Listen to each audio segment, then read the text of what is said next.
I'm Tilly. Hello, welcome everyone. Welcome to Believe in Us. Welcome to Q, Heart and Soul. And welcome to a myriad of rainbow coloured backgrounds and people in, the funkiest t-shirts going, I think. I'm feeling a bit like, but hopefully my pink t-shirt squares up. This has come out of a container actually. Emily will know what I'm talking about. I got a delivery of about 4 massive plastic boxes of stuff I hadn't seen a lot of day for about probably at least 5 years. And I have washed it, thank you. But this is the first time I've worn it in like at least 5 years. So. Thank you very much, Tilly and Dale. Thank you. I'm Mark, and I am from Heart and Soul. I'm one of the co-directors of Believe in Us. And just to echo how delighted I am to have you all with us until 1 o'clock. It looks as though I've got wings coming out of my head here. This work that Heart and Soul has been doing in Believe in Us, we can trace the beginnings of this work back to a project that we did at Welcome in Euston back in 2019. And we're going to hear a little bit more about Heart and Soul at the Hub with a short film that Robin and Meg have made.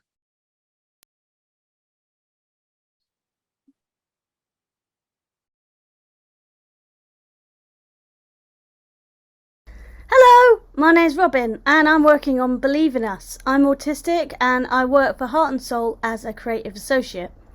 Before Believe in Us, we did this project called Heart and Soul at the Hub. It was funded by the Wellcome Trust, who are one of the biggest funders in Europe of medical research. For example, they helped to fund a COVID-19 vaccine. Heart and Soul at the Hub gave people with learning disabilities and autistic people the chance to be the people asking the questions in research. Normally it's us under the microscope, but the microscope was flipped round and we were the ones in charge of the microscope. People with learning disabilities and autistic people who were part of that project said that they wanted real change. So when there was the opportunity to apply for funding from the Health Foundation, who fund Believe in Us, we really wanted to do it. Believe in Us aims to change health and social care for autistic people and people with learning disabilities in the London Borough of Greenwich. Fantastic. We've got a bit of an intro team here, so could I ask, who have we got here? Will, would you like to introduce yourself, please? Hi, everybody. I'm Will. I work at the Helen Hamlin Centre for Design, which is the largest design research centre at the Royal College of Art. It's lovely to be here with you all. Wonderful. And Paula, would you like to introduce yourself, please?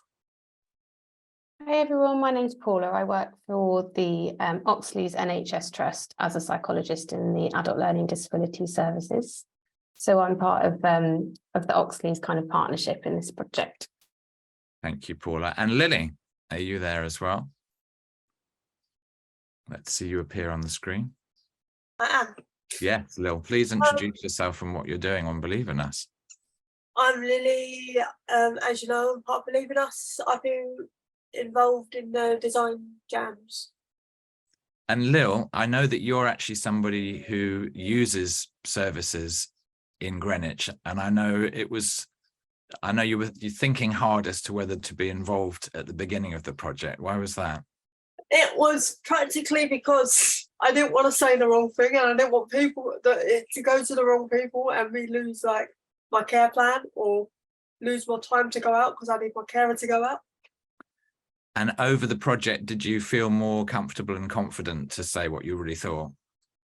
Yeah, because I knew they wasn't directly linked to me. That yes, they were part of Greenwich, but because they wasn't directly linked to me, I could pretty much be myself and know it was okay because I still had some Heart and Soul with me.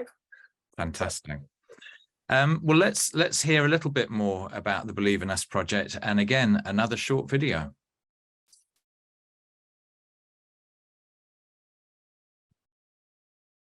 Believe in Us is a project run by Heart and Soul.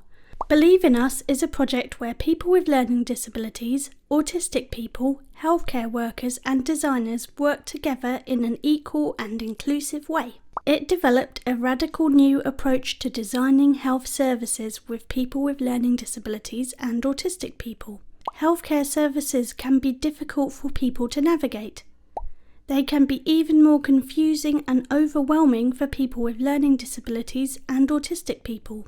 We shared knowledge, made decisions together, and worked together to design positive changes for healthcare services. Lovely. Robin, I believe you're going to ask me something.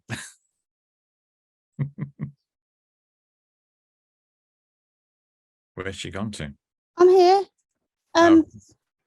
I think I'm supposed to ask a question about Mark.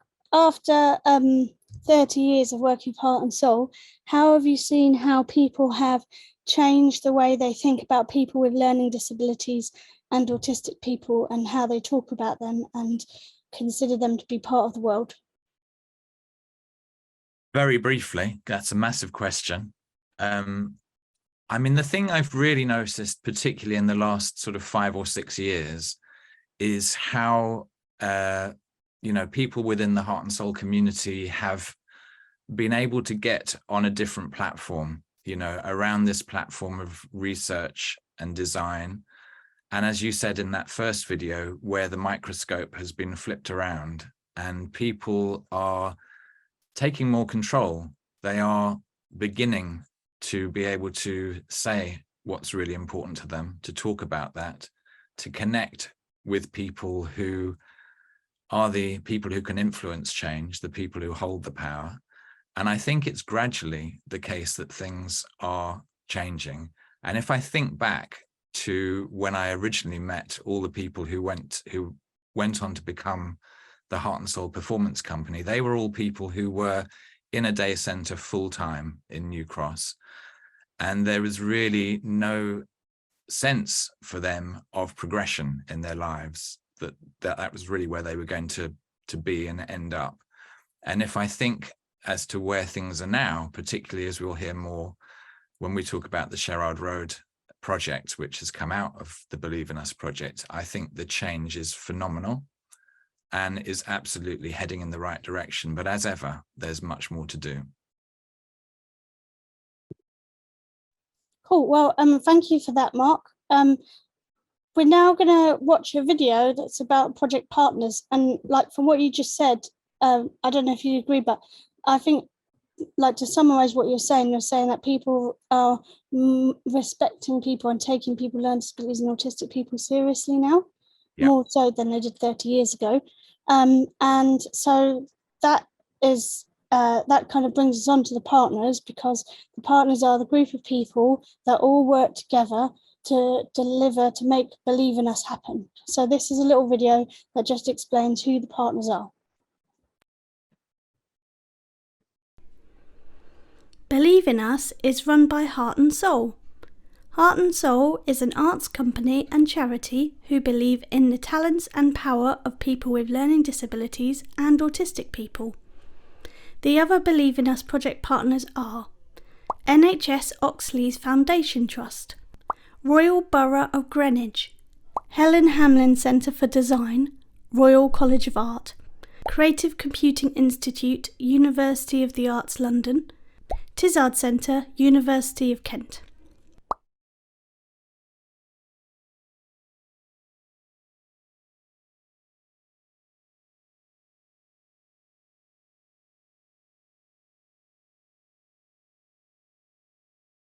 Robin, where have you gone to?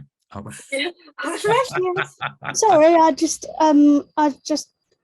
sat to the side of the screen, but I disappeared. Okay.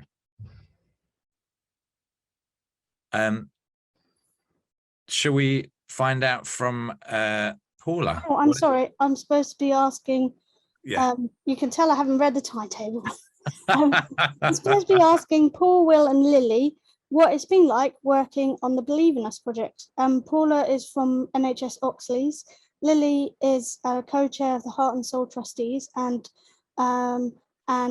and Will is from the Royal College of Art Helen Hamlin Centre.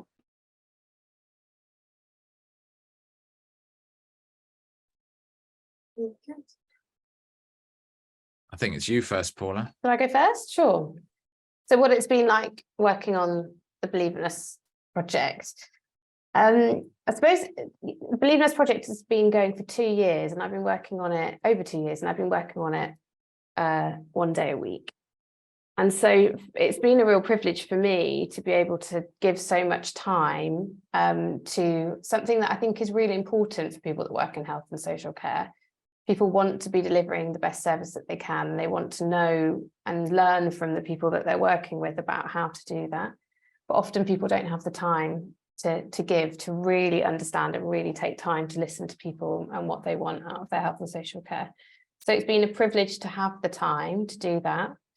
And also it's been great to have so much freedom in the project, because we were very clear at the beginning that we didn't want to know too soon, or we didn't have any agenda or ideas about what we wanted to change. So it's been really, really free. And I think with the freedom comes a lot of creativity. So we've taken a lot of time to kind of connect with people, but also not really wanting to know anything or have any solutions too quickly. So it's been wonderful to have so much freedom and to see how much creativity can come out of that freedom as well. What about you, Lily? I've really enjoyed, although being quiet at the start, I've really enjoyed meeting the people that aren't heart and soul, and then like dropping their like professions and name badges. It's really been nice to meet them as normal everyday people, and to realise they are normal people and they go home like everyone else. And I feel like we've been shown a little snippet of possibly how they act at home. They've been a lot more relaxed, and I've really liked that. It's been quite nice to play some games with them as well. Well, how about you, Will?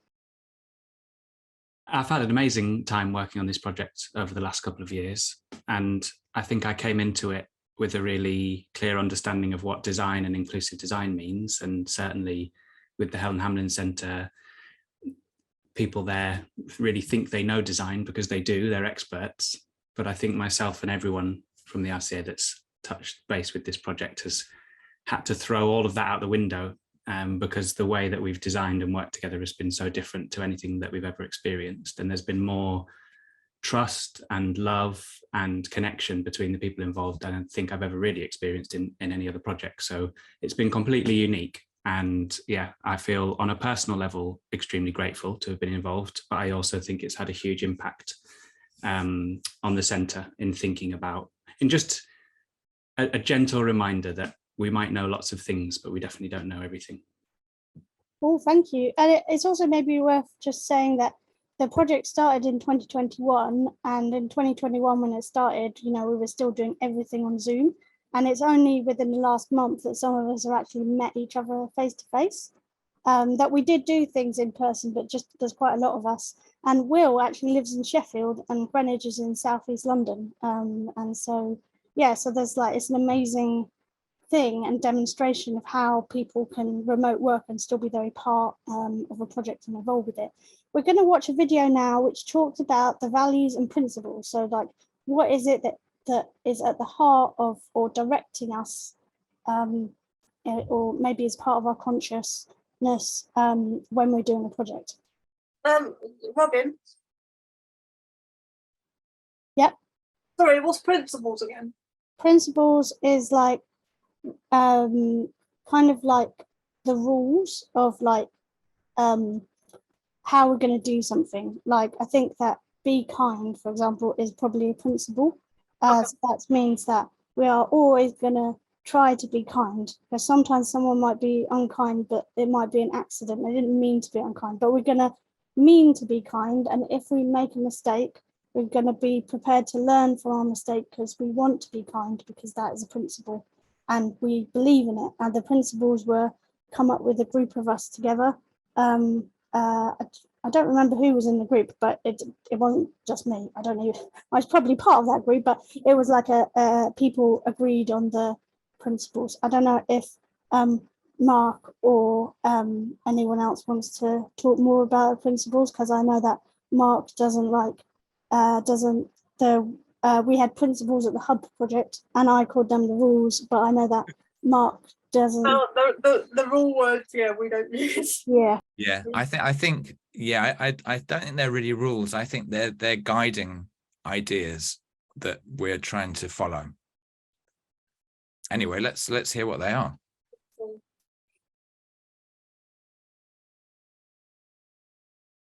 Values and principles. The Believe in Us values and principles were created by a group of team members with and without learning disabilities. They are an important part of the project. We can think of the values and principles like a recipe. We want to combine all the items on the list in order to create a caring, comfortable and supportive space for everyone to work together in.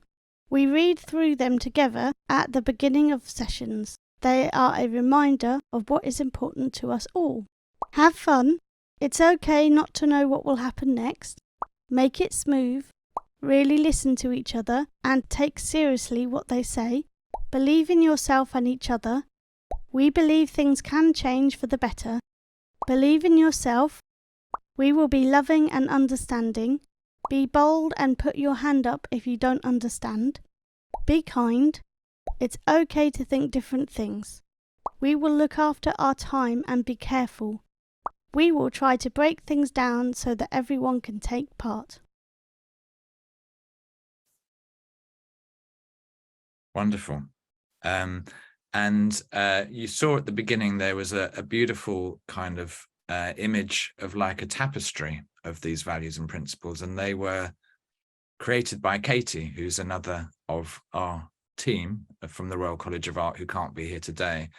And when we did a session recently, I asked her why she'd done it like that, and she said she felt the words were so meaningful, and actually stitching them, it really connected her even more deeply to what they meant, because it took the time that it needed in order to do that.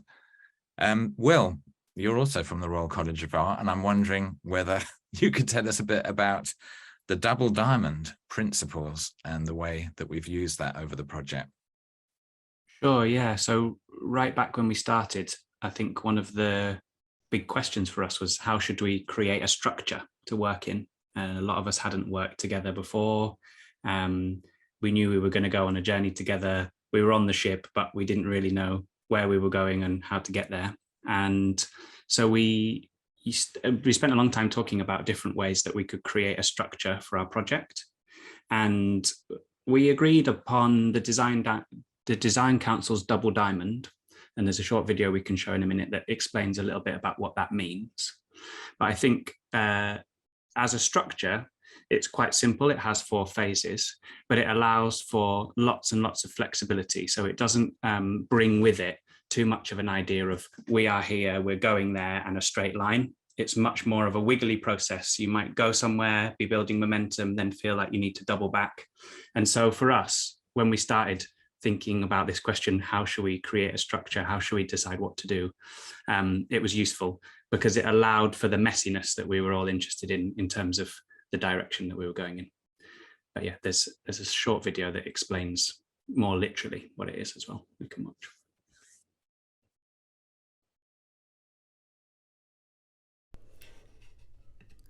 Believe in Us uses the Design Council's double diamond as a structure. In year 1, we did the first diamond, which is discover and define. The way we did this was we introduced people to the project, spent time getting to know each other, did creative activities together, thought about lots of different healthcare related themes. Believe in Us was a 2-year project. We got a 3-month extension so that we were able to work at our own pace. We will always work creatively and treat everyone equally. In 2022 and the beginning of 2023, we did the second diamond, which was develop and deliver. We co-designed and made changes together. Now we're sharing our findings and we're evaluating how the project went. Lovely. Paula, could I ask you just to reflect particularly what it was like for you on that first year of the Double Diamond? Yeah, I mean, anyone that works in health or social care might be kind of surprised to learn that we spent a whole year building relationships and getting to know each other. And I think when you work in a really, really busy team, that slowing down can be quite a challenge. It's something really, really new for me to learn to just take my time and to focus on building really strong and trusting relationships with people. So it was a challenge, but also I learned so much from it. I think the key things that I learned is that I think there's a bit of a shared experience between health and social care professionals and people with learning disabilities about sometimes feeling that their needs and wants and ideas aren't really heard. And therefore it can be quite difficult for people to trust in the idea that people are really going to listen. So I think taking that whole year just to build strong, trusting relationships was so valuable. I think without that, people wouldn't have been able to talk openly about the things they think needed to change. And I think in some ways, I have to keep an eye on it with myself, but I hope in some ways that I am going to kind of invest in that slowing down in different parts of my work after the project, because I think it's quite a fundamental thing that we all learned together. Absolutely. I think there's a sense I've had from the whole project and core team that there's been something quite profound that's occurred over this project that hopefully, as you say, people will carry through beyond the life of the project. Will, would you just talk us through or just introduce the whole design jam concept, please? Yeah, so in the second half of the project, when we were kind of thinking about our develop and our deliver sections, we had a really great pool of people that we'd got to know, and we'd done lots of hanging out, and we needed a way of coming together. We needed a structure for us to be in together for the second phase of the project. And so the design jams emerged. They borrowed heavily from an existing set of sessions that Robin and other people run called music jams, which are all about getting together and making music. And for us, they were a way of saying, we're going to do some design. We're going to take our ideas and we're going to build things with them. We're going to put into action all the thinking that we've done together. But we want it to be fun. We don't want it to be too formal. We don't want to always have to be thinking about the end and what's going to come out of it. So the design jams became our structure to do that. And should I just mention a little bit about the kind of online and offline versions of these, Mark? That'd be great, yeah. So as Robin mentioned earlier, when we first thought about this project, we imagined it as an in-person thing. By the time we started Believe in Us, we were completely online because of COVID. So every planning meeting and activity session was online. And then throughout the life of the project, we've kind of merged into this hybrid way of working. So we've had groups of design jam participants that have got together in real life and have made and thought about things together in a real room. We've also always kept an online group for the whole of the project, which has been the Tuesday group. And I think that's been really significant. We've really wanted to protect that online way of being and working. So as a lot of the world was snapping back to resuming or continuing this in-person way of doing things, we wanted to protect that space. That's meant that people have been able to take part from all over the country. As people have moved around, we've had people chiming in from caravans on their holidays. And so protecting that online way of working has been really important to us. And I think we've also always understood the online sessions, not just as digital sessions. So the idea that working remotely doesn't mean you have to do everything with technology. So we've done a lot of sending out physical materials and packs in the post. So I think we're trying to we've tried to position ourselves against some of the kind of normal ways of being online or the normal ways of being in person. And what that's enabled us to do is stay creative and stay really connected. Yeah, so it's been a real strength, definitely. Fantastic.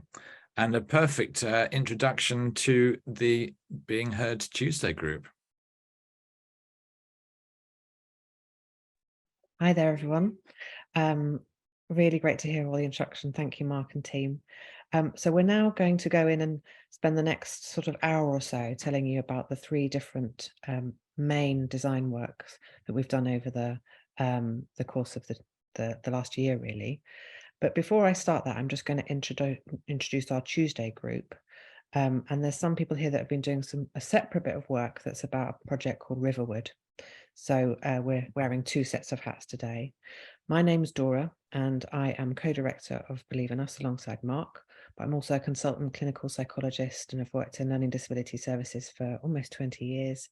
And I'm a member of the Tuesday group. I'm going to hand over to Shades.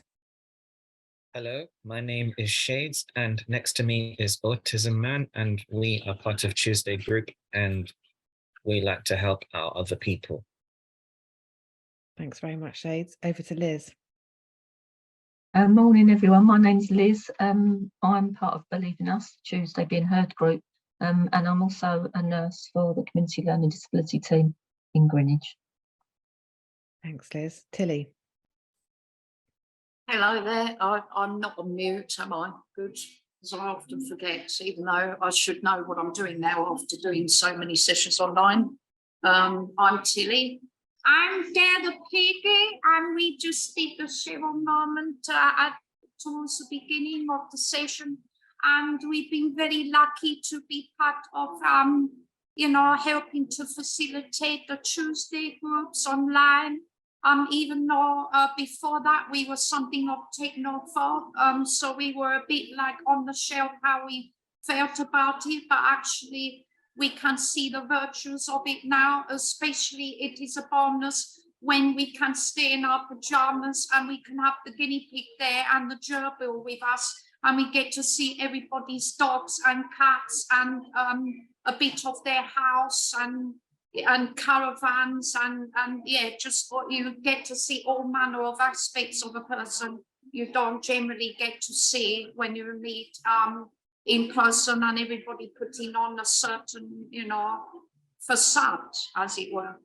And we've also been helping to facilitate with Riverwood, and which is another day centre. You'll hear more about it later, but it's like a day centre kind of place, like Sherrard Road. But normally we were meeting with them on a Monday. And we've been lucky enough to be involved with all of the groups actually at some point when they've needed extra people to help facilitate. So that's us. We are artists with heart and soul. Otherwise, we are freelance, and we've been involved with Heart and Soul since 2010. So quite a number of years now. Lovely to meet you.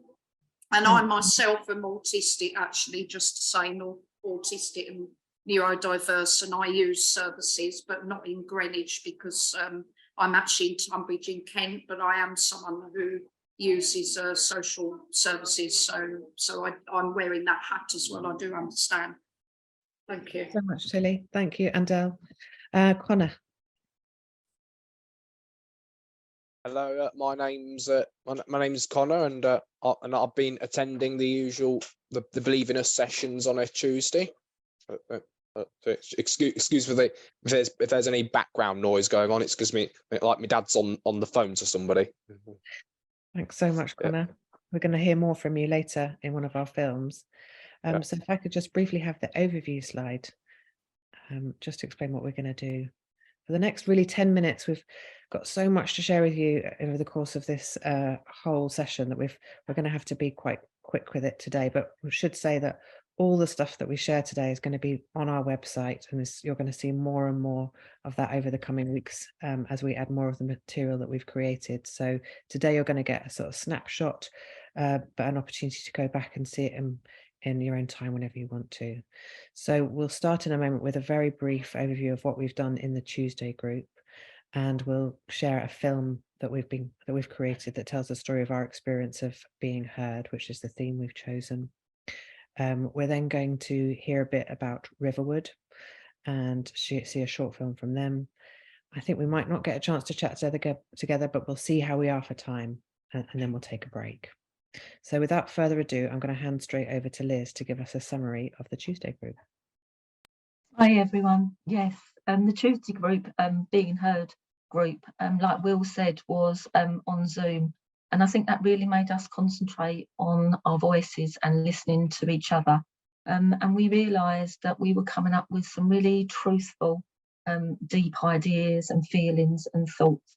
And we got that from the first year by building such strong relationships. We tried to capture this by writing down what we were saying, but it didn't feel enough. So we decided to record our voices and ideas. And when we listened back to those recordings, we felt that we should collect all those ideas together and make some films out of the ideas. Some of the themes from those films are power, time off and slowing down, positive change, and being heard. And we're going to listen to a short film about the Being Heard group.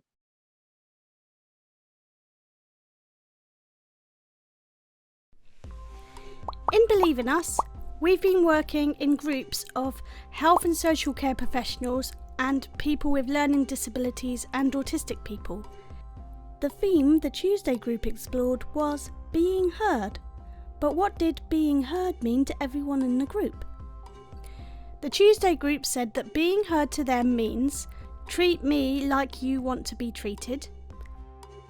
Some people's disabilities are hidden.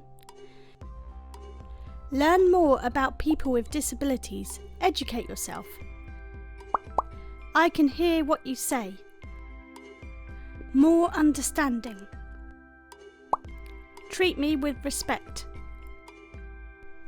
I'm autistic with learning disabilities. Some people do not understand or take any notice of my autism. Sometimes it's hidden.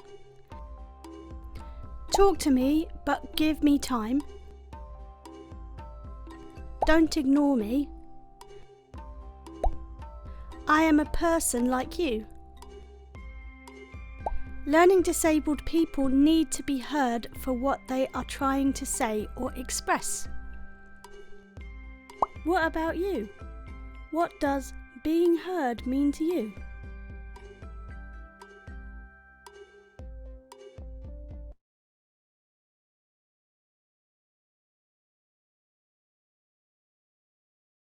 You're on mute, Dora. I'm on mute.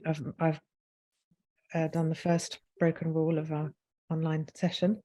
Thank you very much for that film. I'm going to go straight into another film now. So Liz mentioned that we've created 4 films. We're in the process of creating 4 films that tell the story of the Being Heard group. And to introduce that film, I'm going to use the words of Catherine, who is an artist, a disabled artist, an associate from Heart and Soul, and has been a core team member from the Tuesday group. She's unfortunately not able to be here today, but she wanted to be able to have her words represented. So Catherine says, I'm so sorry not to be able to be with you today. I want to introduce a film, the creation of which has been a big part of my life and many other people's lives for more than the past 2 years. To give some background to the film, a group of learning disabled, autistic and neurotypical people, some of whom were health and social care professionals, met on a Tuesday online over a number of months. We did creative activities together and had some really brilliant and difficult conversations. Trust was built up over time and people shared some very powerful and personal feelings and experiences. It's important to say that everyone you hear and see in this film has agreed to have their voice and their representation of their image shared. It's about people saying what is important and what they want others to hear. For us, it's to feel seen, valued, and heard. So in the short film that you're going to hear now, this is on the theme of the experience of Believe in Us. And it was created by Felipe, Catherine, Ben, and Charles with input from all of us. Thank you.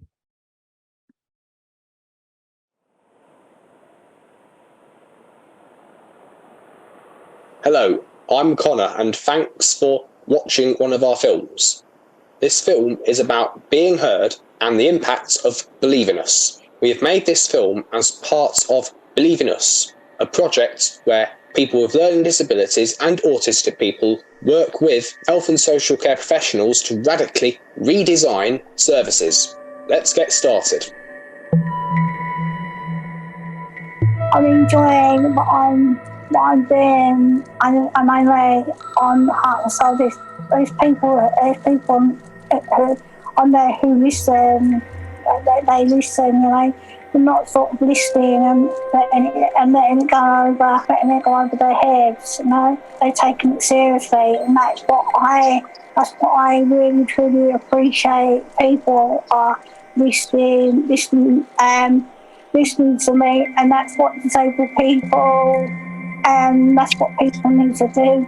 Is listen to people listen to disabled people, listen to disabled people. I mean, just disabled people all around. No, disabled people don't have the opportunity to do that. Something would be frightening.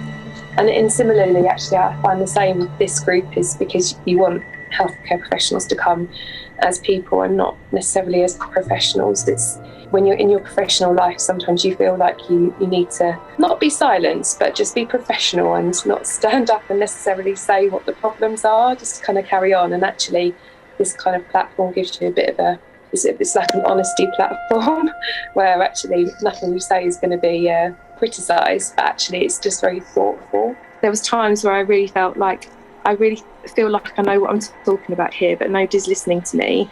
But the moment that people did start listening to me, it really felt validated and like I wasn't thinking too much into it, or I wasn't just going a bit mad, because actually I was seeing these things that other people weren't. Actually, when people started seeing what I was seeing, it was such a relief. And so I think bringing those sorts of experiences into this kind of group, I can really understand how meeting like-minded people and people with similar needs to you is helpful.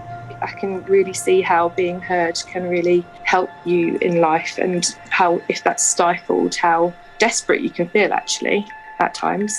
Yeah. And it seems like such a simple thing. And really, it shouldn't be a privilege to be heard, to be really properly heard. But it does seem to be, sadly, the case. It's got these like you're talking and doing something and not sitting down doing nothing. Yeah, like talk about things and all that. Yes, at least you're doing something with somebody. Yeah, I enjoy listening to people, and I think we need a Disabled Lives Matter protest. Disabled people matter too, don't we? No one ever speaks up for the disabled person, and I just think that's disgusting. Could we have some more of this? I like this. Makes you happy when I see you guys. Makes you happy. It's making me feel more, being heard every time I'm here. Hello again. We hope you enjoyed our film. If you're interested, we have made 3 other films. These are about power, time off and positive change, so do check them out. Thanks for watching. Goodbye.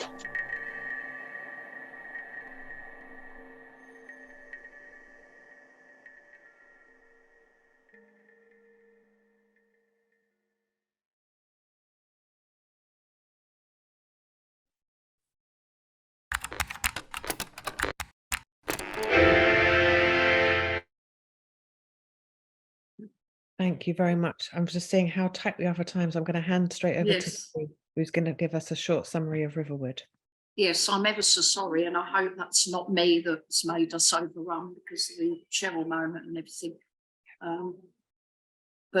Yes, so that was a beautiful video and an introduction to Tuesday, which Del and I, luckily enough, been facilitated as part of. But we also were lucky enough to be part of a group that was in person, so we got the best of both worlds, you could say. It was on Mondays mainly at a day centre type sort of place, although day centres have changed, I think, very much over decades. So it's I was quite surprised how, spacious and modern and colourful and how, it didn't seem like the sort of day centre that I remember of several years ago. And we started off with, like most of the groups, we had sheets which were lovely sort of worksheets and quite accessibly designed and fun and all the rest of it. But we found that still they didn't necessarily work for some of the people in the group. For instance, not everybody communicates in the same way. Not everybody communicates in such a verbal or even written way. But a lot of people, which I don't know if you'll be surprised, a lot of people seem to really relate very well to Dell, the piggy. Hello there. Yes, they liked me, and I seem to help to bring some things out of the lovely people at Riverwood. And I think especially we got to see PJ, and we got to find out more about him. He's one of the members of that group, and he himself is a performer. He's a comic artist, a puppeteer. He does clowning. There's many different creative pursuits that he follows, and he is pretty good at it, to be fair. And so we kind of thought, why not put PJ more in the driving seat of that group and let him start to come up with the sort of direction that we might take the group creatively, and just see what we're going to come up with. And he suggested things like puppetry, and in particular sock puppets and glove puppets. And there were various animals, from horses to dogs, and even some very colourful and very striking people characters as well. You'll see more when you see this film that we're going to show you in a moment. But just to give you, we want to just emphasize in particular that we always had a desire to see, because even Mark mentioned about sort of having a hybrid between online and in person. And we like the idea of trying to combine Riverwood and the people there and the way they express themselves with the people in the Tuesday group and the way they express themselves. And originally we had some quite grand plans, but due to time and various different, we had to rethink things. We had to rethink things, and we had to be a bit more, we had to, if anything, it made us be more creative, and it made us be more ingenious as to how we might go about that. And then we thought, why not play some of the audio? So the film that you saw before, we didn't use that particular one, but there was some lovely audio in there, and that's the same for the other 3 videos, which hopefully soon enough you'll be able to watch. And there was one in particular that was about taking time off and rest, which will be available at some point for you. And PJ got to listen to the audio from that, and he basically took it and ran with that. He became very inspired, and particularly I think actually the dog characters and the horse characters, I don't think they were created before that recording. I think they were created, I think they were created before he heard the recording, is what I'm trying to say. So I think then he just sort of put 2 and 2 together and thought, well, we've already got these puppets actually of different people, and a horse and a dog. And you'll see in a moment in this video on the puppets, you'll see maybe there will be something relating to feeling dog tired. And yeah, basically that's it. That's what inspired us with the puppetry work and this film that you will see. And just, I think it brought out different elements of the group that would not have come out, no disrespect, if we just stuck to trying to talk and just filling paper forms. And I think it just also very much highlights what can be done between an online group and an in-person group. And just to say, neither of these groups ever met. So, you know, they didn't get to meet. This was just something that was created from PGA Hearing recordings by the Tuesday group. So I hope you enjoy it. And I'm sorry that, you know, the time is flying away. It's okay. Thanks so much.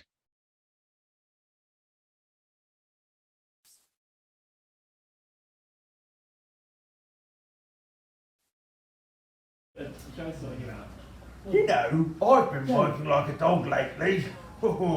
Just watch and you'll see what I mean. Oh, yes, of course. I need my care plan. Oh, you need a care plan? Good. Cup of tea? And, oh dear, I don't think I can do all that at once. Have you done that home visit? The home visit? But I've only just got to make a cup of tea first, and I did a home plan and the... Oh dear, oh dear, oh dear. And the paperwork? Oh, and the paperwork. Oh dear. Oh, where's my care plan? I am dog tired.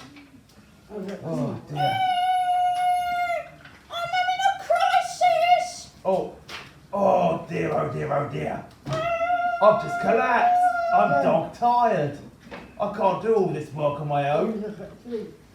Well, I can help you. Really, Olivia? Of course, Toby. Yeah, but won't you get tired as well? Hey. Many paws make for light work. Oh, I suppose that's true. Well, go on then. Let's all do the work together. There we are. There we are. Don't worry, I'm right here. I've made your cup of tea and one for you as well. The home visit? And we're both doing the paperwork and the care plan together. So am I.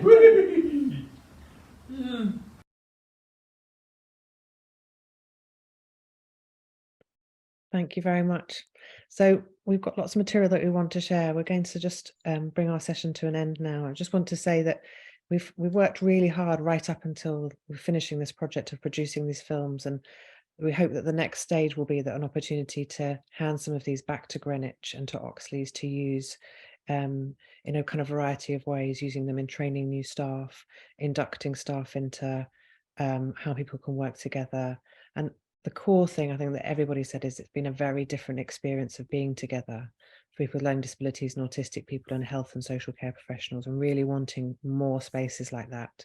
Unfortunately, one of our team members, Ben, isn't here today. I want to give him the final word. I think if he were here today, he'd say, we should be doing more like this. We want to have more spaces like the Tuesday group. It's really important. Thank you for listening to us. I'm now going to take us into a break. We're going to play some music in the background, so feel free to stay and listen or go and make yourself a cup of tea. We're just going to have a 5-minute one, if that's okay, but come back whenever you're ready. And we look forward to seeing you soon. Thanks very much.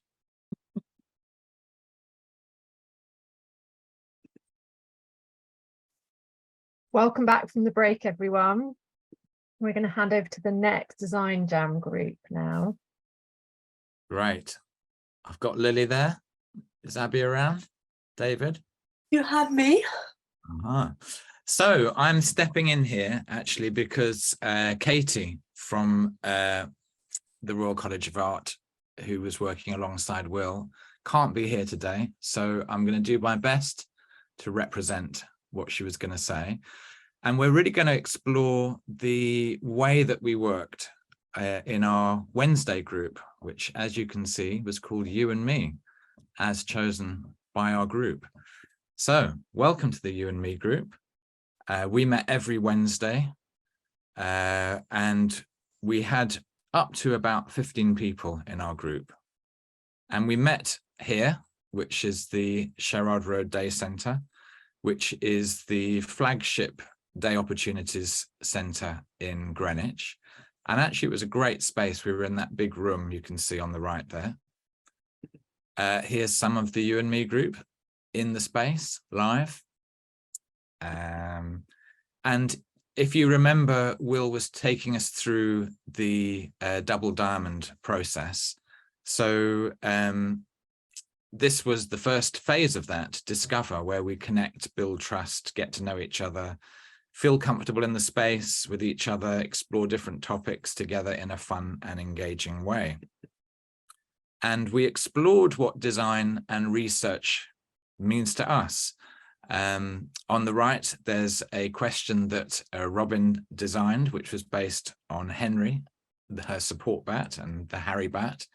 And on the left, it's a question that Tilly designed, actually, with Dell.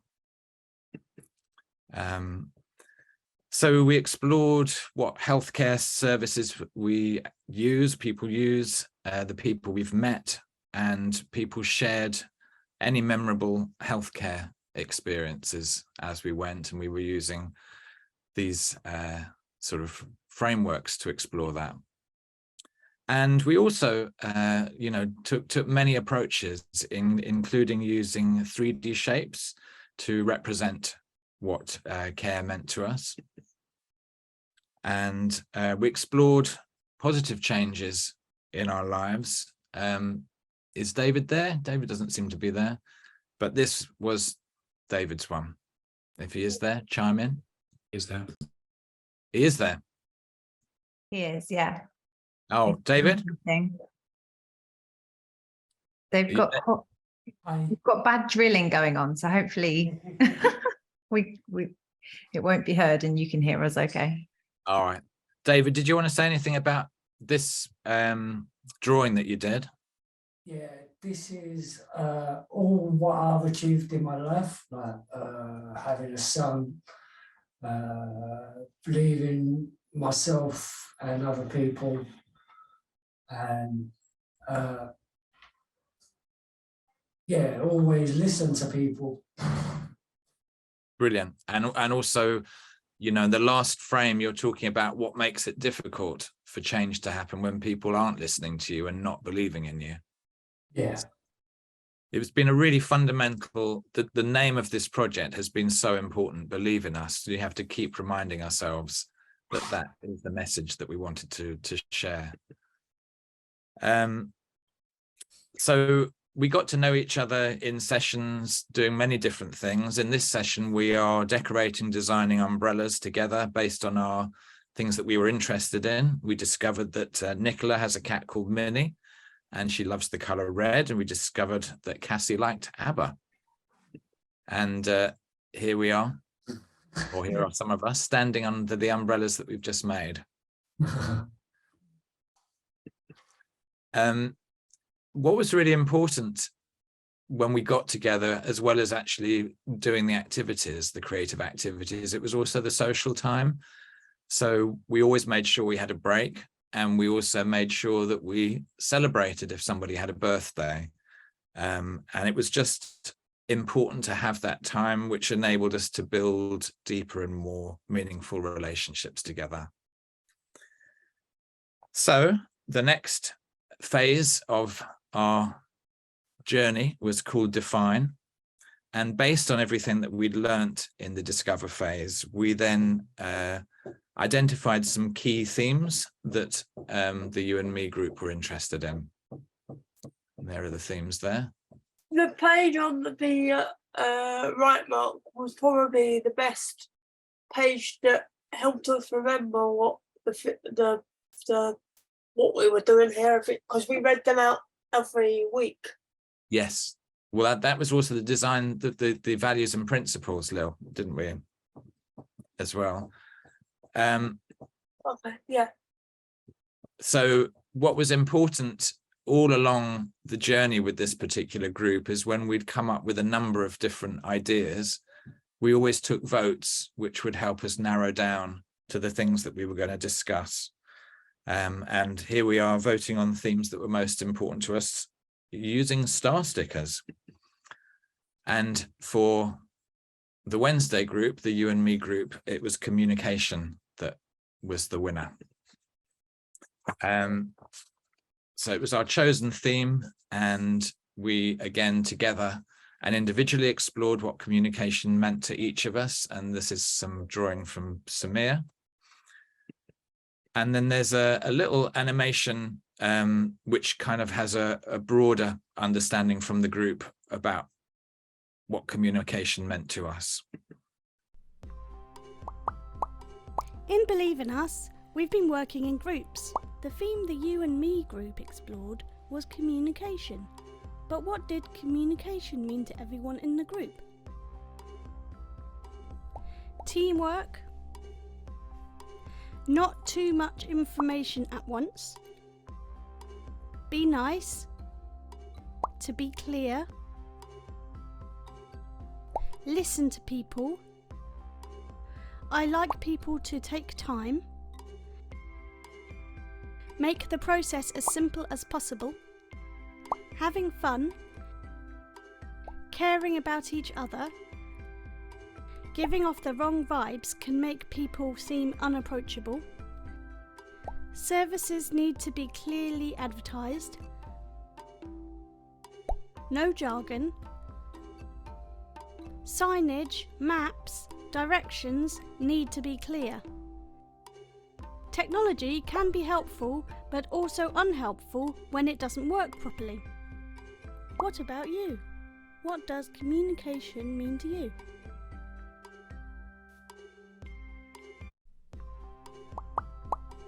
In Believe in Us. Right, we've moved on. I went to play twice. Sorry?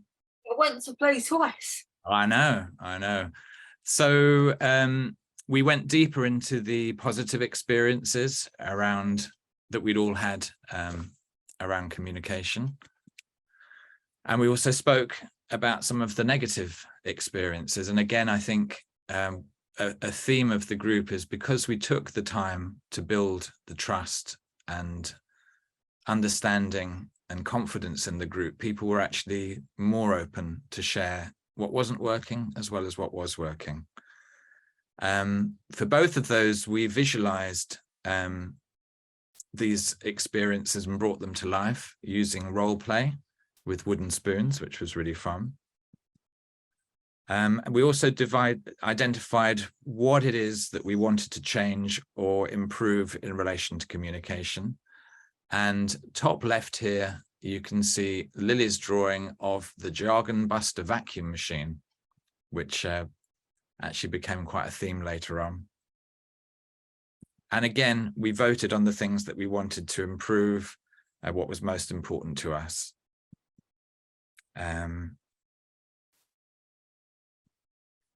So the things that we voted on was that we wanted to kind of reimagine, if you like, and do more work on was the care plan and the Jargon Buster.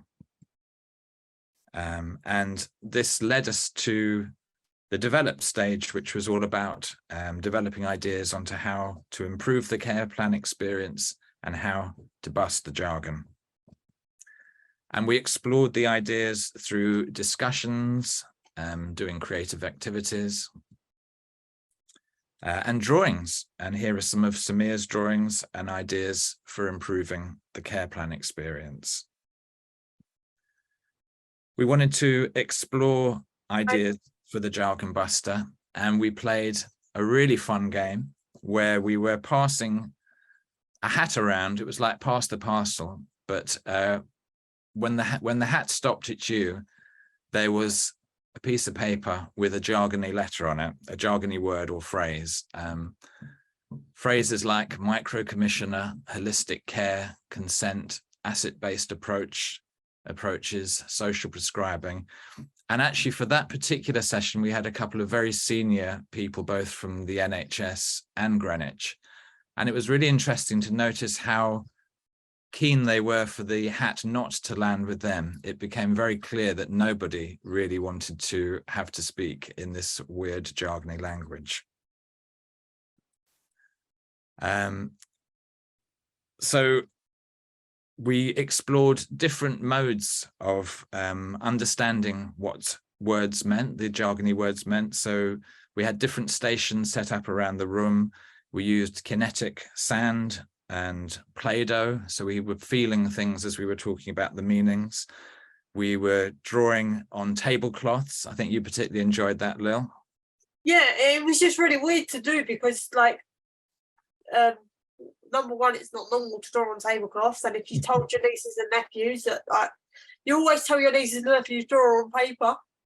Yeah, I'm glad they didn't see me do that because my mum's tablecloth would not survive. But it was quite fun to do at the same time. It just felt very weird. And yeah, the whole micro commissioning small people thing.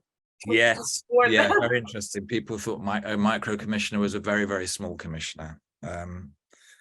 We also used sound, and we had a musical instrument station. And then we had a conversation station, and we passed around a banana microphone.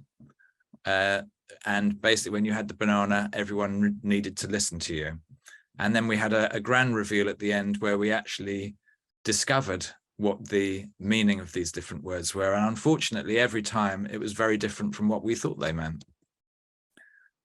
We also did a more kind of physical experience of mapping out the care plan journey, literally mapping out on the floor, sort of from the moment you hear that you're going to have a care plan meeting to the meeting actually happening in your house and what happens afterwards.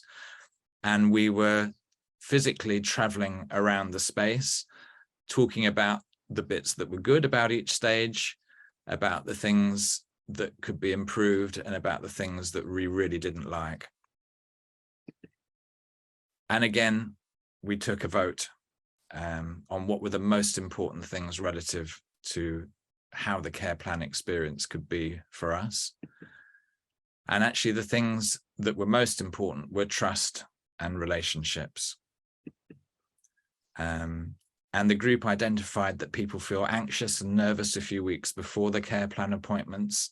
And we felt, to ease the feeling, a letter where we get to share something of ourselves that tells a little bit about each other beyond our job roles and support needs would be really helpful.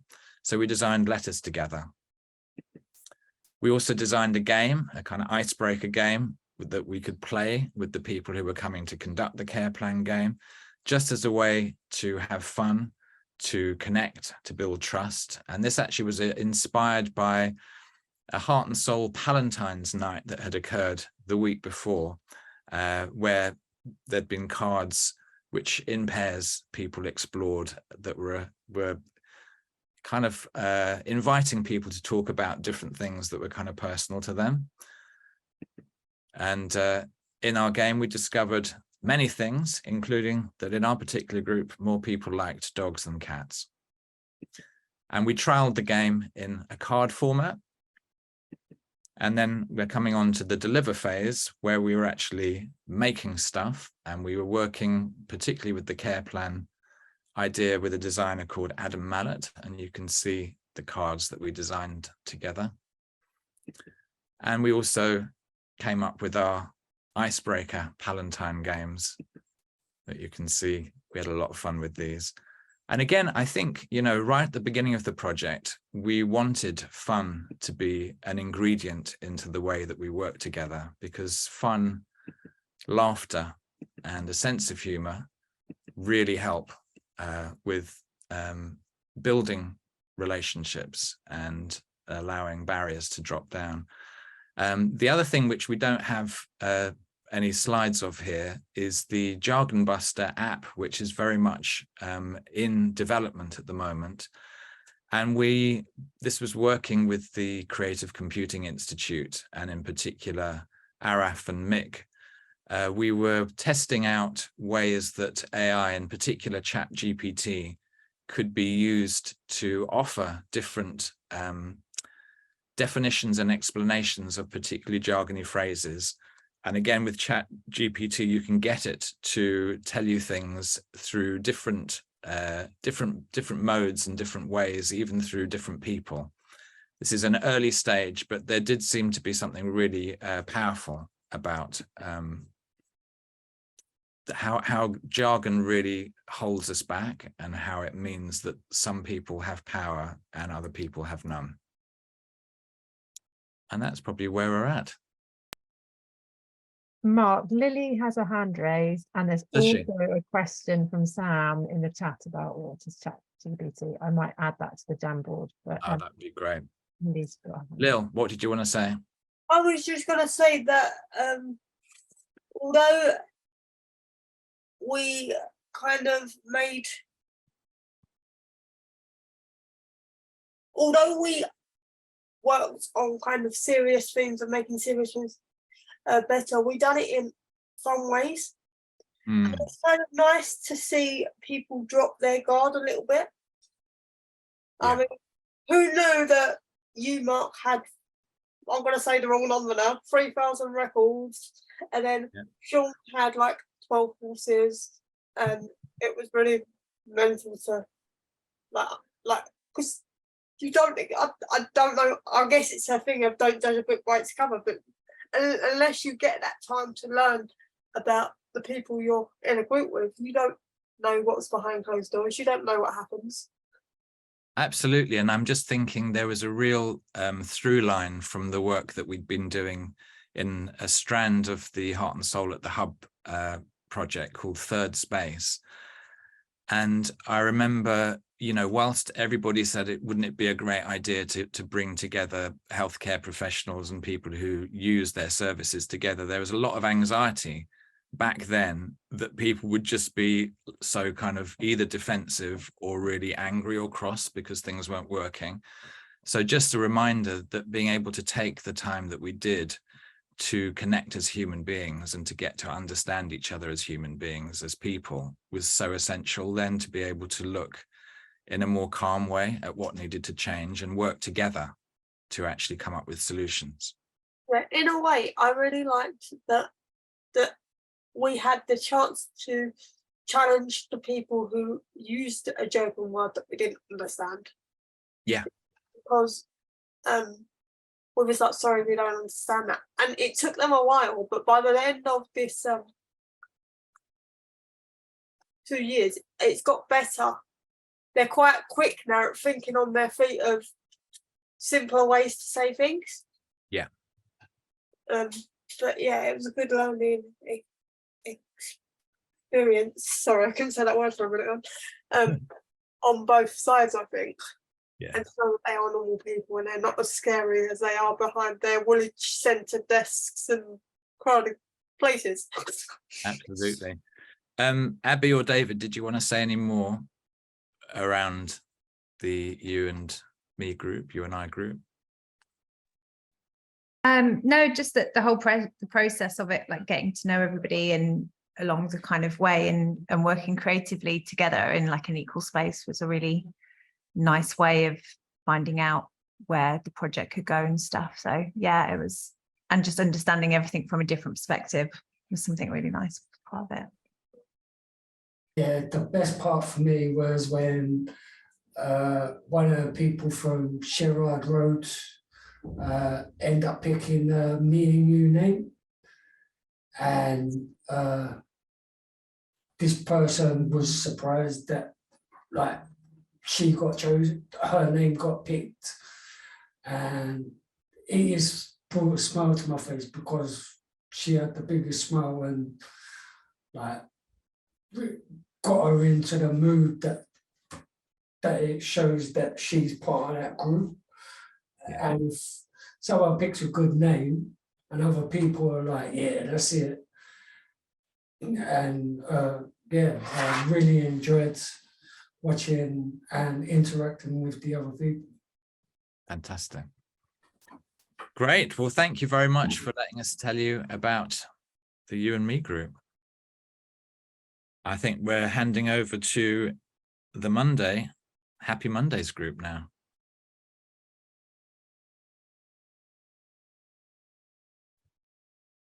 Hi everyone, my name's Paula and I was part of the Happy Mondays group, and I'm just going to introduce everybody that was in our group before we get going. So Will, would you like to start? Yeah, hi again everyone, I'm Will from the Helen Hamlin Centre. And Robin? Hello, I'm Robin. You've met me already. It's lovely to be here. And Emily? Hello, I'm Emily. I am project manager at Heart and Soul, but I've also been part of the Happy Mondays Design Jam group. And we also have Kirsty here, who's one of the members who joined us in the Happy Mondays group. Kirsty, do you want to introduce yourself? Thank you for coming. Hi, oh sorry, my camera doesn't seem to be working. Oh, there we go. Hi, I'm Kirsty. I'm a physio in the Greenwich community. I think that's everybody. Let me know if I've missed somebody out. So that was a really wonderful presentation that Mark just gave, and it kind of helps us really because we followed a very similar structure. So we met at Sherrard Road, and we had people that go to Sherrard Road, people with learning disabilities that live in Greenwich came some of the sessions, and some health and social care professionals from the Greenwich Learning Disability Services came along with us, and we did really similar activities with our group. And I think really the intention was, as we were talking right at the beginning of today, is not really to kind of have an idea or an agenda in our mind. We just wanted to know really broadly what people felt about words like care and relationships and health and well-being. So we just spent a lot of time really doing different activities to help people explore some of those ideas. And what a lot of people in our group were talking about was under the theme of connection. So some of the stories that people said to us were things like when they go to their health appointments, they feel like only one part of them is really paid attention to, and they don't feel like that they're understood as kind of a whole person and all of the parts of them are valued. And there were also some stories about people really wanting to know more about their health and social care professional. They wanted to know more than that they were a nurse. They wanted to know who they were as a person, what they valued, what was interested to them. So it felt like there was a really clear theme about connection. How can people have a deeper and more meaningful connection with one another? So we're going to show the video now, which talks a little bit more about our theme. And these are all things that people said about along the theme of connection.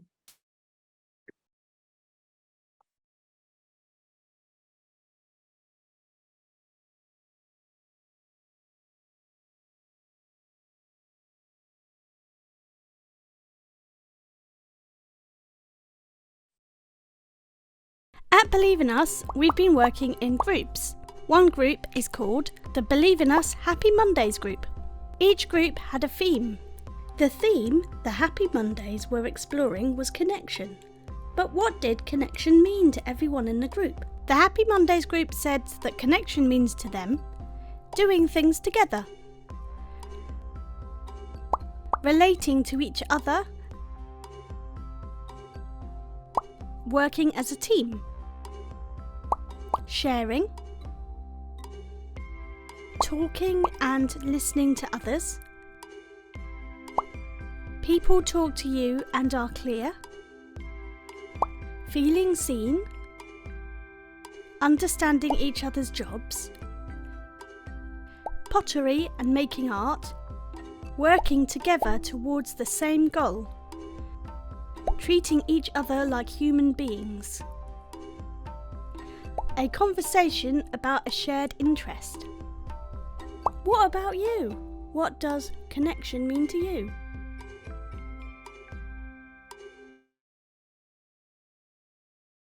Lovely. So once we had our theme of connection, we started talking about kind of different ways, different practical things we could do to kind of mean that people who were accessing services may be connected in a deeper, more human way with health and social care providers. And we ended up kind of following, after lots of conversation, following kind of 3 strands of conversation. So the first strand was a conversation around how we could connect better in ways that weren't just talking, in other ways. So we had one of our members of the group who uses a lot of kind of sign language and Makaton. And so we were following this conversation about whether using kind of signing and symbols, and maybe kind of practically if health and social care providers could have more knowledge of signing and symbols, whether that would kind of mean that you could get a deeper connection in healthcare situations. And out of that kind of strand, we've had a lovely kind of drawing commissioned by Ben Connors, our artist, one of our artists, which we'll be able to see on the Believe in Us website at some point. Another of the strands was talking about connecting with people via kind of dance and movement. We've got another member of the group, David, who really loves to dance, and he was really keen that like dancing with another human being in real life or moving with them really kind of means you make a connection with them. So we've worked with David and Kirsty, who's here, looking at kind of, there's also a connection with what you do, Kirsty, as a physiotherapist. Your working involves movement and connecting with people through movement. So what we're actually still in the process of doing is kind of creating a video where David kind of teaches some of his favorite dance moves, and invites people to come and dance with him as a way of connecting with him. Not suggesting that every time you go to the GP you dance with them, but yeah, it should be a nice thing to share at some point. And then the last strand that we were looking at was an idea that Ifioma, who's on screen with David at the minute, came up with, which was talking about connecting with people through a shared interest in music and a shared love of music. Because a lot of people at Heart and Soul are really, really interested in music. It's lots of musicians involved. Pino, who's also part of the Music Monday group, who couldn't be here today, is a musician, as is Robin. And so what we wanted to do is we ended up recording some conversations with people. We got pairs of people, people from the group, a person with learning disability and a healthcare professional, and we recorded them. We asked them to choose a song that made them feel connected, or they had a story around kind of how it made them feel connected in some way. And we recorded 4 pairs of people having conversations about music and how it related to connection for them. And so what we're going to do now is we're going to, well, first off, we want to invite everybody who's here to, while we're listening to this, to think about whether there's a song that comes to mind for you that makes you feel connected in some way, whether it's in a healthcare setting or in a more personal way. But if you just think that, if you can write it in the chat or tell one of us, we can maybe share those later. But we're going to listen to a few clips from a conversation that we recorded between Kirsty and Roy. So we were hoping that Roy would be here today, but he's not well. But we're going to hear their voices now in listening to part of their conversation and their song choices.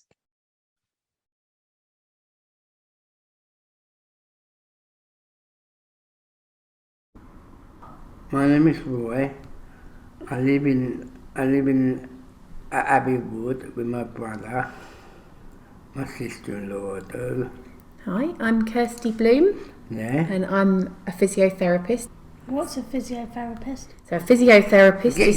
Get your legs working. Yeah, Roy, you tell us what a physiotherapist is. They get your legs working, they get your knees working, all your legs working, and then they sent me upstairs and down the stairs again, get your legs working before you send home. Yeah, that's what we do in hospital sometimes. We have to get people moving again. So we're focused on getting people to move in the best way that they can. So that might be getting them walking or going up and down stairs. Yeah. It might be making them sit the best they can if they're in the wheelchair all the time. Sometimes it can be about rehabilitation from injury or illness, if someone's had a broken bone or an accident or a stroke. Car accident. Yeah, or been in hospital for a long time and they've got very weak.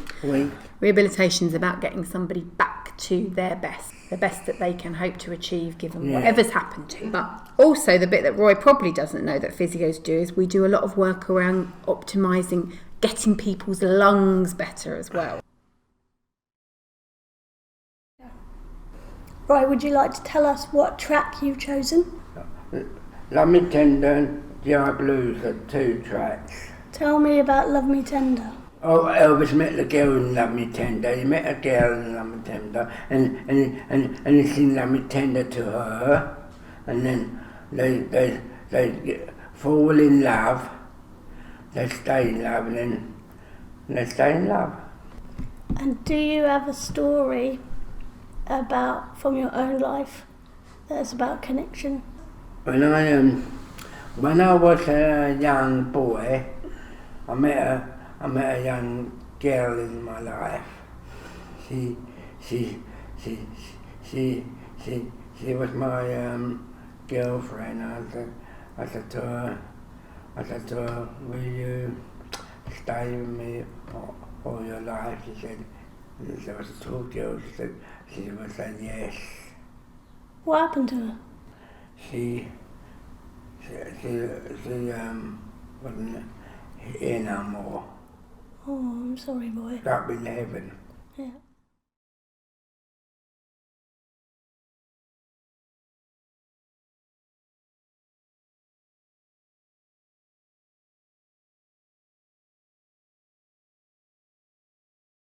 I think we're going to listen to Roy's song of choice now. Probably. And we're going to hear from Kirsty now about Kirsty's song choice.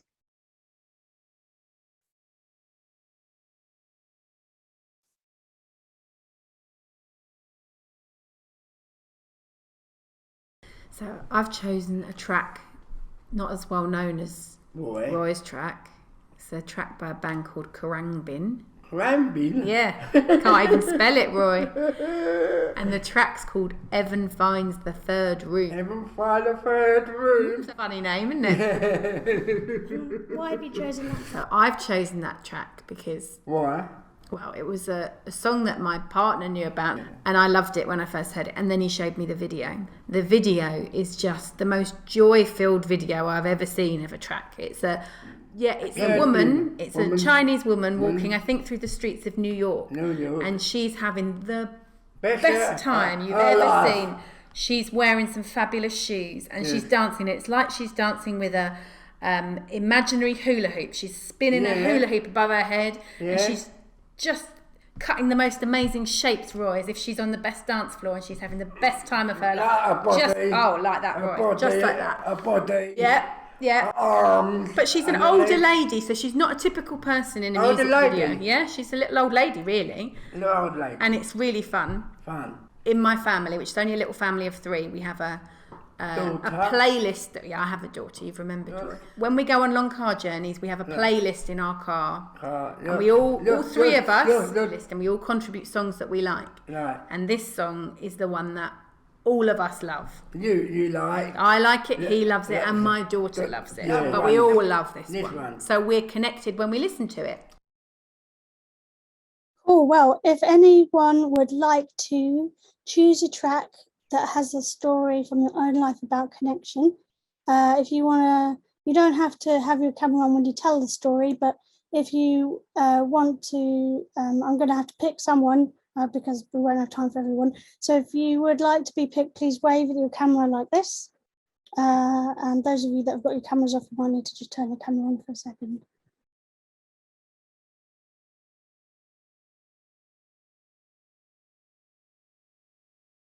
I will pick Great, one. brilliant, Lily. Thank you. Tell us what tune. Well, I'm not really going to give you a name of a tune, but I will tell you I get pretty much connected with people when I listen to country music, and it's because when we were growing up, my mum practically brought me up on 70s music, 80s music, and country music. So it used to be like on a Friday night or any night during the week, to be honest with you, we used to just play music out, and it used to just be, what are we going for tonight? And it 9 times out of 10, it was country music, and like a few late nights, but it was fun. Is there a particular artist that you like? I don't know the actual names of the people. That's the thing, because they were what my mum's brought us up on. So I know like some of the songs. What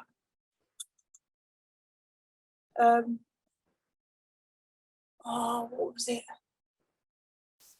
I can't remember now. This is why I didn't want to actually say the song, but I know that I get connected, especially to my mum and my older sister, in country music, because country music has been played in my household since a baby, and even down to yesterday, my carer come in and I was playing the country music playlist on Alexa whilst I was doing my physio. So, according to an Alexa Answers contributor. Shush, Alexa, stop. Thunderstorms. Sorry, I've kicked it off. But yeah, so I do like country music. I can't name a song because I'd have to text my sister and ask them for a couple of the names of I have a songs. song. But yeah. So. All right. Well, 70s country music hits "Take Me Home." That from one of the team in the chat, there is a question to ask Paula, but I'm struggling with the chat. So, but it seems like that came from Believe in Us team. We're gonna ask us on Paula. There a chat for me. Okay. But I think it's from the Believe in Us, and it might be on the timetable. Oh, yes. Is it that? Well, I think we were going to ask, because Kirsty's here. I think we were going to ask Kirsty a bit about her experiences of being involved in this part of the project. Yeah. Cool. Kirsty, how was it for you? Well, when we were meeting once a fortnight, once a month, it was the highlight of my week, really. I loved it. It was so nice to be able to come out of the day job, sort of take the name badge off even and put on a different name badge and just be myself and not be Kirsty the physio or whatever, all the other bits of my role.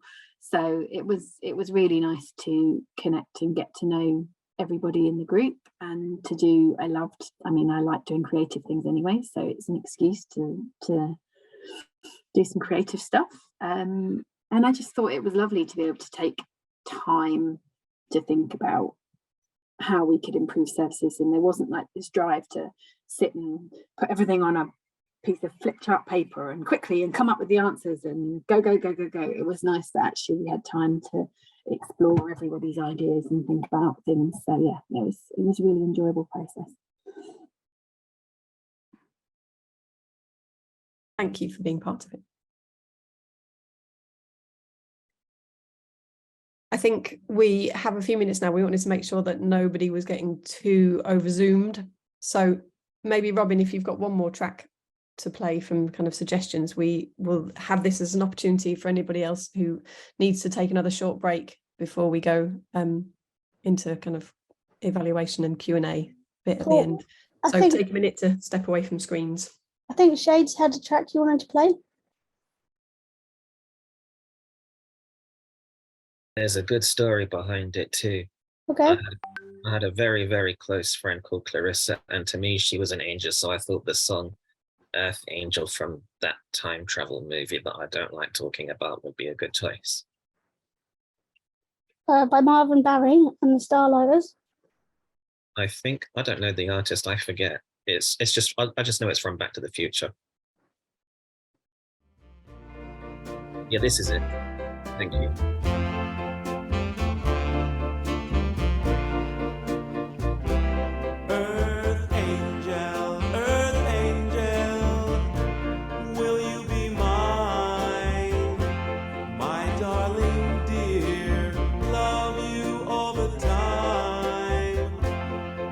Just a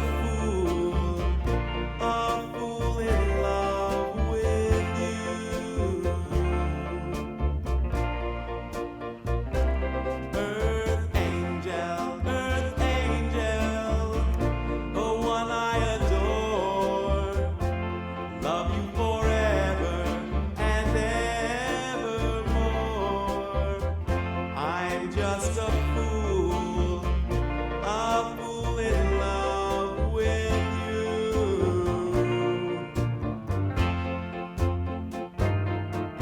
I fell for you, and I knew the vision of your love's loveliness. I hope and I pray that someday I'll be the vision of your happiness. Earth angel, please be mine, my darling dear, love you all the time. I'm just a fool in love.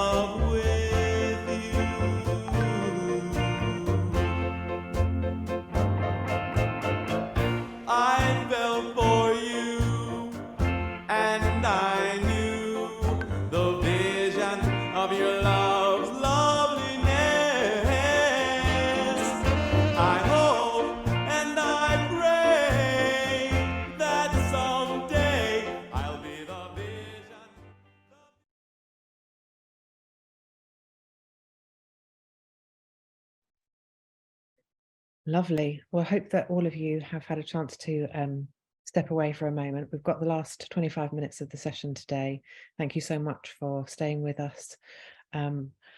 There's so much material that we've created, and one of the questions that's come up has been about where can we see all of this, and we've been putting it in the chat, but all the material that we're creating is going to be going on our website. There's quite a lot there already, but there'll be more coming over the next coming weeks. So please do keep checking back. But now I am going to just give us a little summary of the evaluation work that we've been doing as part of the project. When we got the funding from the Health Foundation, there was a very sort of specific requirement that we did a big part of evaluation for thinking about the impact of the project, not only on the team members that were taking part, but obviously everyone that was involved with the project as a whole.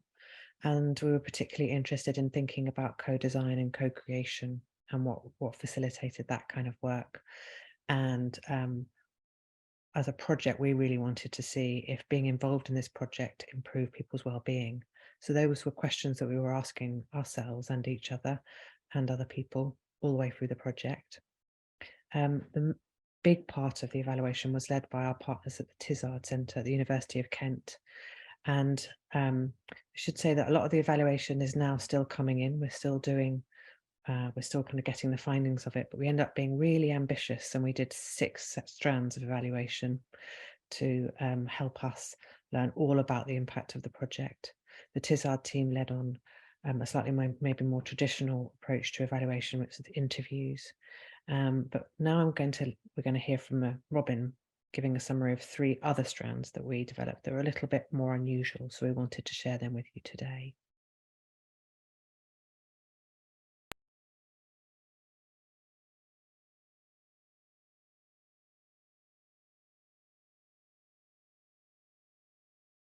How we did evaluation. Hi, my name is Robin and I've been working with Believe in Us. In this video, I'm going to tell you about how we evaluated Believe in Us. We had 6 different strands for evaluation, but in this video, I'm just going to tell you about 3 of them. Ben, Creative Journeys. Hello, my name's Ben Connors, and I was asked to come and do creative evaluation with like a cross-section of some of the Believe in Us participants from Greenwich, some from Heart and Soul, and then some of the healthcare professionals. I did a different thing with each person really, because I wanted it to be really based on what the person I was working with wanted to do and was interested in. There was a lot of drawing involved, but there was also some sculpture, some poetry, also offering my creative skills as an option as well, because not everybody likes to make stuff, but they like to come up with ideas for stuff. What did you want to find out? Mostly about their experience of Believe in Us, also what their experience of, I guess, healthcare had been, or access to health services. What surprised you? I had to keep resisting the urge to define what Believe in Us was, because actually I think it's all right to kind of not know exactly what it is. What did you learn? When you're supporting someone to be creative, it doesn't always have to be within my specialism. Creative Packs. My name's Dora, and I am the co-director alongside Mark Williams of the Believe in Us project. I am a clinical psychologist by background, and so bring experience of working in health and social care. What are Creative Packs? A pack of images and questions that have been created by the artist Ben Connors are something that you can work through with drawings or with writing to answer the set of questions that we're interested in. Why did we use Creative Packs? We really like using Creative Packs because not everyone likes talking, and so it's a way of drawing or writing if that's something that you prefer, and it can be a helpful way of helping people to talk about emotions. Who did the Creative Packs? So that was members of the project team, people who were involved with the day-to-day running of the project, and our core team, and these were people that were helping to advise on the project. What did we want to learn? We hope to learn about people's ideas and experiences. We were really interested in what skills, abilities and talents they wanted to bring to the project. And as we come towards the end of the project now, we wanted to hear about their experience of working together, what had been good, what had been difficult, and what could have been better. What surprised you? We were surprised that some people found the creative packs quite hard to do. So, and that particularly, I think, came from health and social care professionals or people in academia who were not used to using drawings. Royal College of Art evaluation. My name's Katie and I'm working on the participation side of things. We've been running design jams, which are essentially co-design sessions where people with learning disabilities, autistic people and health and social care staff work together creatively. And the evaluation session was a way of understanding how the participants felt about the design jam. What did we do? We thought what a good idea might be is to invite students from the Royal College of Art to help us with designing an evaluation session. 5 students from different subjects, and each student designed and delivered a creative activity using their own practice to explore fun, engaging ways to collect, capture and communicate the co-designers' experiences. What did we want to learn? We wanted to find out from the participants what it was like taking part in the design jams, what was good about the design jams, and what could have been better. I actually think because the students from the RCA were actually unfamiliar to the participants, it maybe was quite helpful, because if I was asking those questions, maybe someone may be a bit not so sure whether to be so honest, because I've been helping facilitate those design jams. What did we learn? I'm still sort of digesting what was discussed. We recorded a lot of the conversations and I haven't actually been able to sort of hear back. Why did we do it that way? So I think by creating activities where you can engage with materials, you can make things, it's not just about speaking or writing. I think it really enabled people to be able to share their experiences.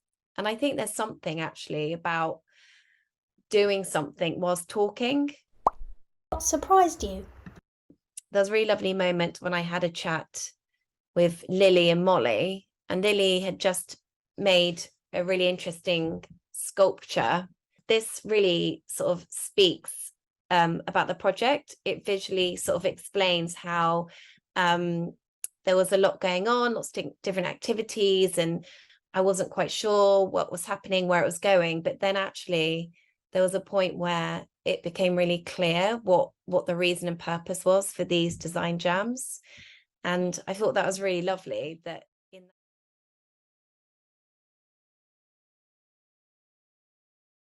Welcome back. So what I should say is that, so all of the different 6 strands of the evaluation, we're in the process at the moment of creating a really short summary document that kind of gives us the overarching lessons that we've learned from the project. And from there, we'll be creating an accessible summary. Those will be going up on our website, probably by the end of July. But personally, I just wanted to reflect that the creative aspects of the evaluation have been really exciting and stimulating. And as a psychologist used to more kind of traditional approaches to evaluation, it's been really interesting and really expansive. I think, like, we've had such a kind of broad range of ideas that have come out through thinking about evaluation creatively from this project, and I've learned a huge amount. We're going to go into a Q&A now, where we're going to have a chance to answer some questions that have been posed during the course of the session, but also I might direct some questions to members of the project team, the core team, and the design jammers to share what it's been like being part of the project. If you've got any questions you'd like to add, please do put them in the chat. Before I do that, I just wanted to kind of say a little bit about the impact of this project and where we are and where it's going. And I will come to Mark in the Q&A, but one thing that's been taking place alongside Believe in Us, but has been certainly only possible because of Believe in Us, has been Heart and Soul bringing a very established program called the All Sorts into day services in Greenwich. They've done one season, so a number of sessions, and they're now into the second season. And as a health and social care professional, that's so unusual for an organisation like Heart and Soul to come in and shape the way that traditional day services are offered. And that's been a massive kind of impact of this project, and it's really exciting to hear about that. And it's such a there's so many possibilities, I think, that can flow from that. But if I start by looking at the Jamboard that maybe some of you have seen, and I'm going to just look at the questions that we've got there. One question, we've had a couple of questions, so I'm just going to reiterate it, that all the stuff that we have shared today is going to be appearing on the website, and that will be, there's a lot there now, and then more will be coming in the coming weeks. We've got another question here saying, if we had less time to get to know people, I'm guessing this is coming from a health and social care professional, do you have really good things that worked better that you could share? Top tips that we can pinch with pride. So I'm guessing the question here is, if we don't have enough time to build relationships, how can you use the time that you have best available? And I might send this to someone in the group before, but just start by answering it myself as a health and social care professional. I think we have to really fight back and say that we need time. And I know how difficult that is, but actually time to really get to know people is the foundation of everything. And if we're being pushed and pressed and that we can't have time with people, it's not possible to do our jobs. And so I think at every level of the organisation, we should be championing for that, and for having spaces that are unusual, that are a bit different. We've had really powerful feedback from health and social care professionals engaged with this project, that this is putting relationships first has been so important. And so I think that will be one of the strong messages we'd like to come out of this, is that it has to be the priority for the provision. Is there anyone else in my team that wants to give a response to that? We don't have any immediate top tips that I can think of, but it's something that we could go away and have a bit of think about together in team and see if there's something that we can provide. Is there anyone else that wants to jump in here? Maybe a top tip is to fight back, to ask for time, and to value, just basing on what you just said, and and putting a very high value on building relationships and not being just transactional. Yeah. And I suppose, thank you, Robin, that's really helpful. My top tip, my other one would be, is as a health and social care professional, feel free to share something about yourself. We're trained to sometimes just be a professional and not really give much away about ourselves. And there are a whole kind of set of reasons for that. But I think that really misses so much of an opportunity, that if we can really share a bit of ourselves, it really opens things up for people for it to feel like a more equal relationship. The final point I'd say is keep an eye out for our care plan stuff that we share, because there's going to be some really nice examples in there of ideas and questions that health and social care professionals can ask of themselves, that make it a more equal relationship. I can see Paula's got her hand up. Just wanted to add to what you were saying. I suppose I think it's important that where possible we could ask to slow down and have more time, but I think the reality of it is that sometimes can be difficult. I mean, it's a good intention to have. I think we should all have it, but it can be difficult. And I think what we were trying to talk about today is that I suppose it's something about how you use that time that you do have in a different way, how you can be slower with people with the time that you've got. And also, like Dora was saying, when you do have time with people, what can you do to build a relationship, to connect, and to build relationships where people feel that they can communicate and feel like they're heard. I think some of the examples we've given today are ways of doing that, but if you are pressed for time, I suppose it's thinking about the relationship being fundamental and really wanting to invest in that before you do anything else. Thank you very much. Thanks, Paula. Lily, did you want to come in here? You don't mind. I was just going to say that I think I know people say they're time pressures and you've got like only a certain amount of time, but especially for people with disabilities and or not with disabilities. Some people might come to you with some subject that is hard for them to talk about, so you kind of need to make the time, whether you're on a time crunch, is that, I don't even know if that's the right word, or not. But I think it's very important possibly to have the same person consistently until the issue or the next step of the process, so that person can sort of build a relationship, no matter if it takes 6 or 8 weeks and you're meeting with the same person. They need that time to build the relationship. Thank you, Lily. That's such a good point. That it doesn't have to be also in the moment. It's something that builds over time. Yes. As much as possible, committing to longer term relationships rather than these one-off things. Yeah. It can't be like 1 week I'm with this person talking about this thing, but then next week you're with a different person because that person's not turned up. I mean, there is times when people are ill, people can't make it, and they put people in place instead of them. But then you know that that's temporary. Sorry, big word. Temporary, and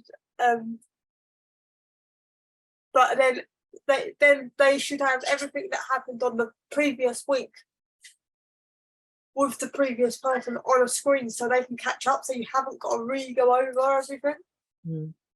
Yeah. Although I know we've kind of said that we want to get rid of screens when it comes to them sort of appointments, but just I think slightly so that people have time to, if they're unfamiliar with a situation, then they could read, and then they haven't got to ask the questions that have already been answered on the screen. Do you know what I mean? Thank you very much. That's really great. Really good points. So I hope that answers the question.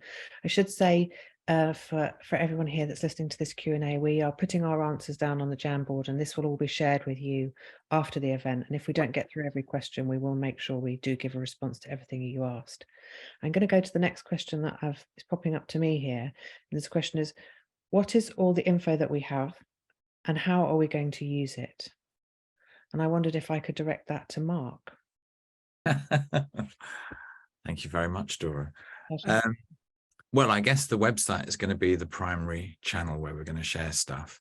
I was just reflecting what's fascinating about this project is because we didn't have these kind of ironclad outcomes that we were aiming for, 2 and a bit years ago, and we took the time to build the relationships. It's meant that this last year has just been so full of action and stuff coming through, because it's a bit like once those relationships are in place, so much can flow. And I think this is something I really wanted to remind people of, is that the investment of taking time then also means things can happen really fast, because all those barriers have been removed.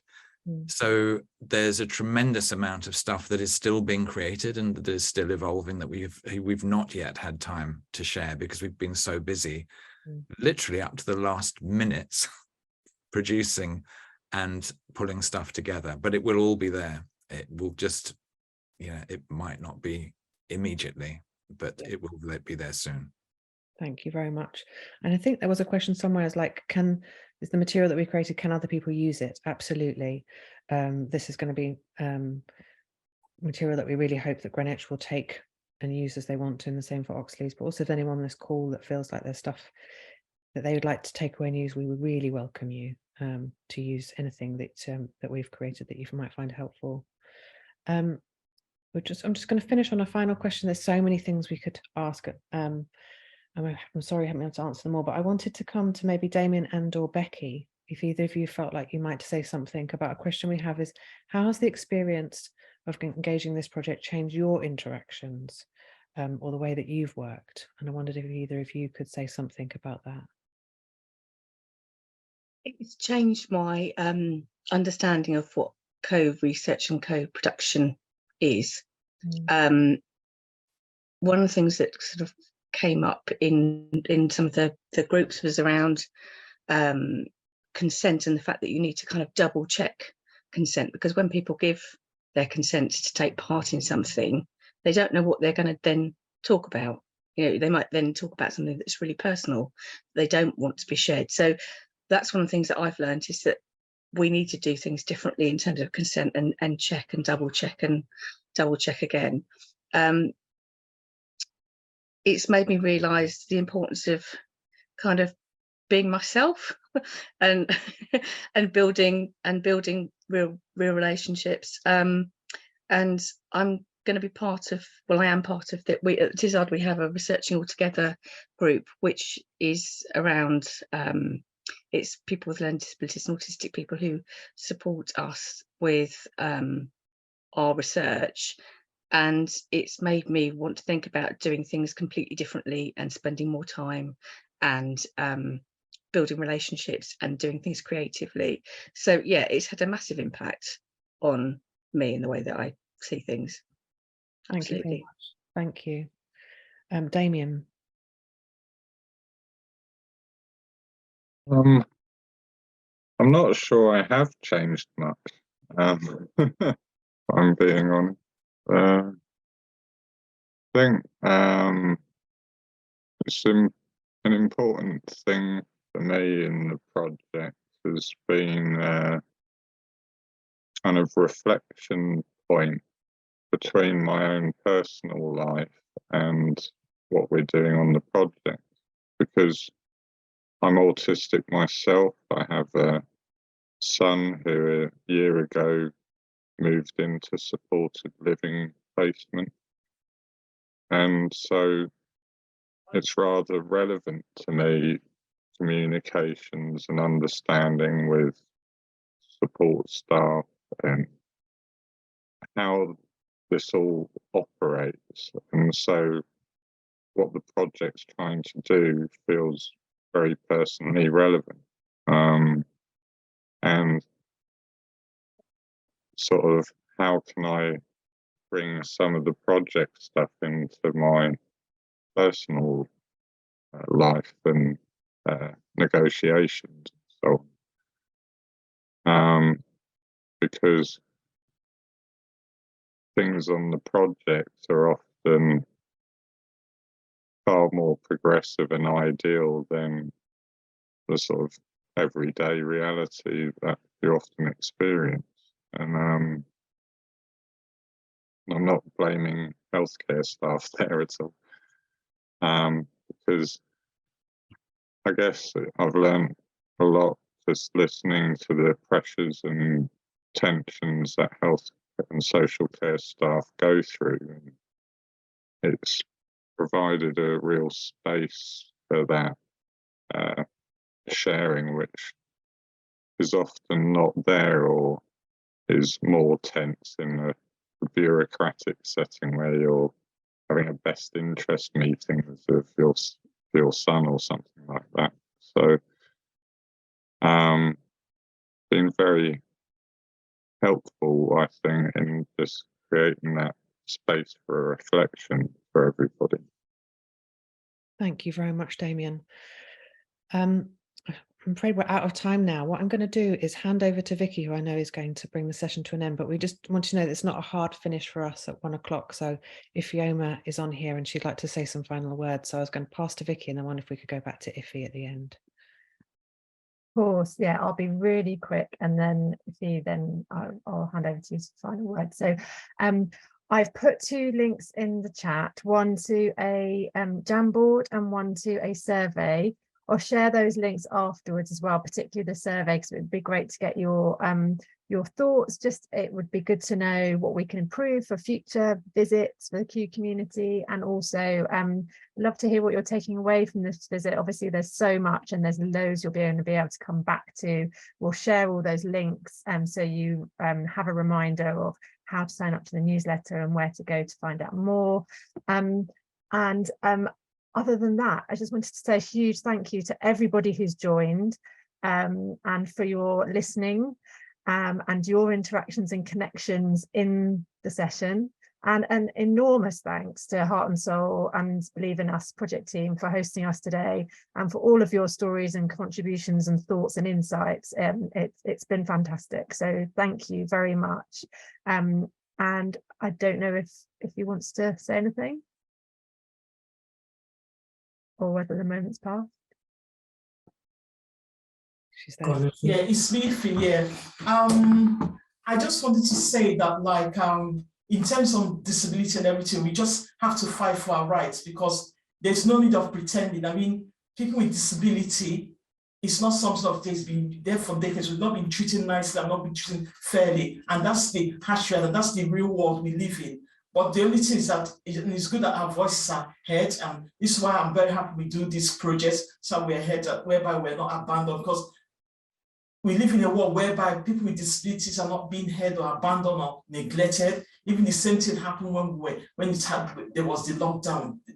There wasn't any help given, and it's sad that we live in a world whereby the system could do better, much better, but not doing better. So it's our response and our game that we should have to fight more harder for us to be heard, even though people with disabilities, we're not shown fairness and we're not treated properly, and there's no change. There's always going to be a way whereby we're treated unfairly, left isolated and abandoned. But we just have to be strong, positive, and we just have to be heard. And all we can do is fight for our disability rights, whereby we're not by ourselves. And that's what we can do. If we don't fight for disability rights, then that way we're not strong. So we just need to be heard. That's my experience. True. Thank you so much. And I hope the legacy of this project helps that to continue.